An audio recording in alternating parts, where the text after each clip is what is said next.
ओम शांति। आज 1 फरवरी 2023 की मीठी मुरली की सार है अपनी याद द्वारा। बाबा आज कह रहे हैं, मीठे बच्चे, तुम्हारी नज़र किसी देहधारी की तरफ नहीं जाए। देहधारी अर्थात किसी के शरीर के गुण और अवगुण से परे। गुण में भी हम उसी में उलझ के रह जाएंगे। और आज वो मान दे रहा है, क्या पता तुरंत फिर वो अपमान कर दे, तो उसमें वहाँ पे दुख है। हुँ? तो हर एक दुख से भगवान हमें ऊपर उठा रहे हैं। तो न गुण देखना है, ना अवगुण देखना है, बस अपने कर्तव्यों पर ध्यान दो। अपने गुणों को जितना बढ़ाते जाओ, ये भगवान कह रहे हैं। क्योंकि ज्ञान सागर भगवान हमें ज्ञान और गुण से सजाने ही तो आए हैं। दूसरी पर गृहस्थ परिवार में रहते तुम्हें कौन से कर्तव्य करने हैं। तो गृहस्थ में रहते, परिवार में रहते, बाल बच्चे संभालते, हमें अपने मन को संभाल लेना है। जो गृहिणी अपने मन को संभाल लेगी, मन से सदैव खुश रहेगी, तो उससे क्या वाइब्रेट होगा। हम्म? कल की भी मैंने बताया कि वाइब्रेशन बनता है वृत्त से। वृत्त है सर्कल, जैसा आप सोचोगे ना वो ऊपर से नीचे ऐसे घूमता रहेगा, और वही हमारा वातावरण बना देता है। तो जिस तरह से कोई गृहिणी, कोई माता, कोई पुरुष भी यदि अपने वाइब्रेशन को प्योर कर ले, अपने अंदर की सोच को पवित्र कर ले, किसी बात पे क्या क्यों कैसे ऐसे वैसे से जितना बच जाए, ये ज्ञान से सबको परिचित कराना। ये कह रहे बाबा, ज्ञान का शंखनाद करो, शंखनाद करो ज्ञान का। सबको बताओ, सबको परिचय दो, सबके मन को आराम दो। ये है रहस्य। फिर बाबा बोलते योग से डबल फायदा क्या होता है। तो डबल फायदा, एक तो योग अर्थात याद।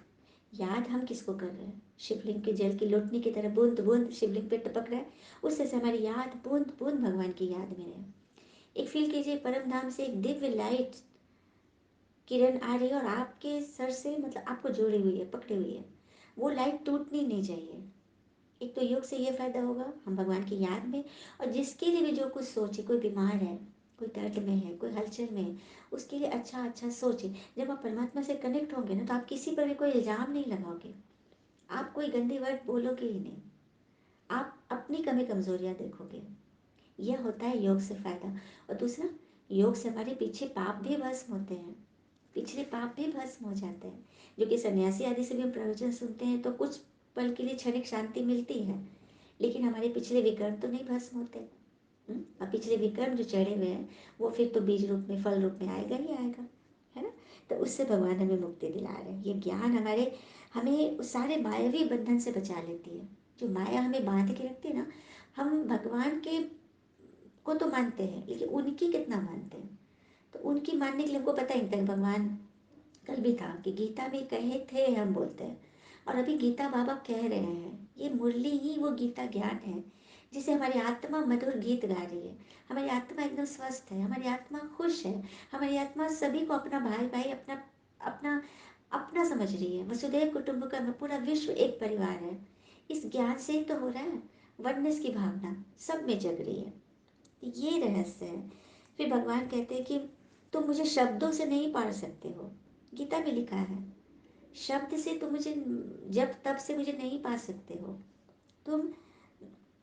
कहते हैं ना, जब अर्जुन और महाभारत का युद्ध का दृष्टांत है, अर्जुन 13वां अध्याय तक ना एकदम जिरा कर रहा था श्री कृष्ण से कि मुझे नहीं युद्ध करना, सारे मेरे अपने हैं। 18 अध्याय तक, तो 18 अध्याय के 64वें 65वें श्लोक में जब कहा गया भगवान के द्वारा कि हे अर्जुन, मामेकम शरणम रज, अर्थात तुम मेरी शरण में आ जाओ, तभी मैं तुम्हें सारे पापों से मुक्त करूंगा। तो मेरी शरण में अर्थात तुम मेरी सुन, मेरे मत पे चल। तो क्या मत है, ये श्रीमत ही तो हमें वो मत सिखा रही कि तुम मेरी शरण में आ जाओ, तुम मेरे नियमों पर चलो, सबको क्षमा करो। हाँ, और जो युद्ध की सीन है, युद्ध किससे चल रही है, हमारे भीतर ही तो चल रहा है। अंतर्द्वंद हमारे भीतर है, हमारे भीतर ही पूरी कौरव सेना है। क्या क्यों कैसे ऐसे वैसे, इसी के लिए तो विषय वैतरणी नदी दिखाया गया है। और बाबा ने गरुड़ पुराण में विषय वैतरणी नदी का भी जिक्र किया। तो मुझे आत्मा ने यूट्यूब पे इसको सर्च किया, तो पता चला, मैं वो सीन देख रही थी तो मैं घबरा रही थी कि कितने, मतलब कहते हैं ना कि जब मनुष्य का शरीर छूटता है तो यमलोक जाने के रास्ते के बीच में वो विषय वैतरणी नदी पड़ती है। और वो नदी का जो जिक्र था, कि मैं क्या बोलूँ, मतलब आदमी सोच नहीं सकता जितनी गंदगी उसमें, रक्त पीप घाव सांप बिच्छा, मतलब विष, मतलब जितनी भी गंदी चीज़ें है ना, उससे बनी वो नदी है। और वो ना घी की तरह खौल रही है एकदम, मतलब कि अजीब तरह की।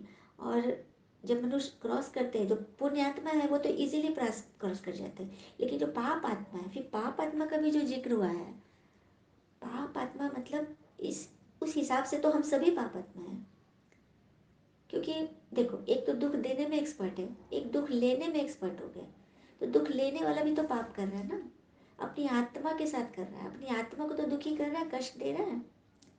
तो क्रॉस करना, जो पुण्य आत्मा कैसे क्रॉस कर पार हो जाते हैं इजीली, वो दान करते हैं, सूर्यग्रहण चंद्रग्रहण आदि जब दान वान होता है ना, या गरीबों को दान देते हैं, तो उस हिसाब से वो लोग पार कर जाते हैं। तो अब दान पर यहाँ पे भगवान समझाते हैं, स्थूल दान तो तुम करते हो, वस्तु उठा दिए दे दिए, धन आपके पास है, कपड़े हैं दान कर दिए, रोटी है दे दी, वो इजीली है, इजी है।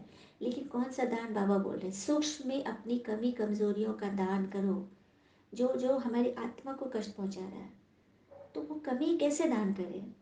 वही लेने के लिए तो भगवान आ गए हैं।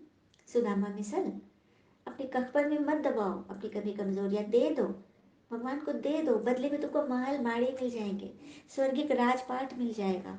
ये रहस्य है।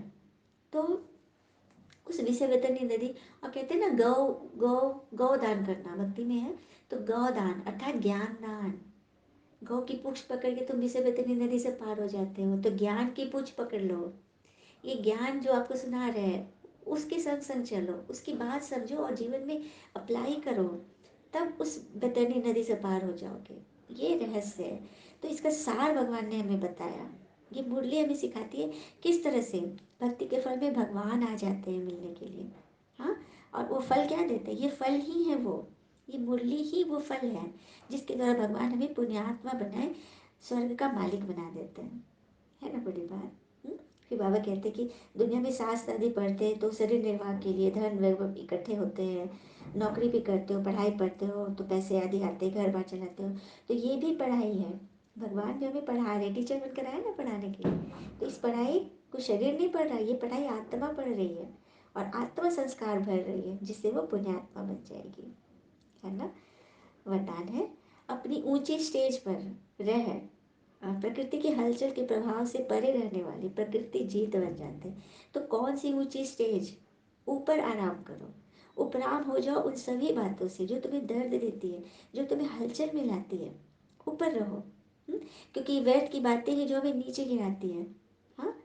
और एक बात और बाबा ने क्लियर किया कि माया ऊपर नहीं उड़ सकती, ऊंचे स्थान पर माया नहीं आ सकती, क्योंकि बाबा ने उसको पंख नहीं दिया है। वो नीचे गिरे हुए लोगों को ही पकड़ती है, जो अपने विचारों से, अपनी भावनाओं से, अपनी सोच से जो गिर जाते हैं, अपने कर्मों से जो गिरते हैं, उन्हीं को माया पकड़ती है।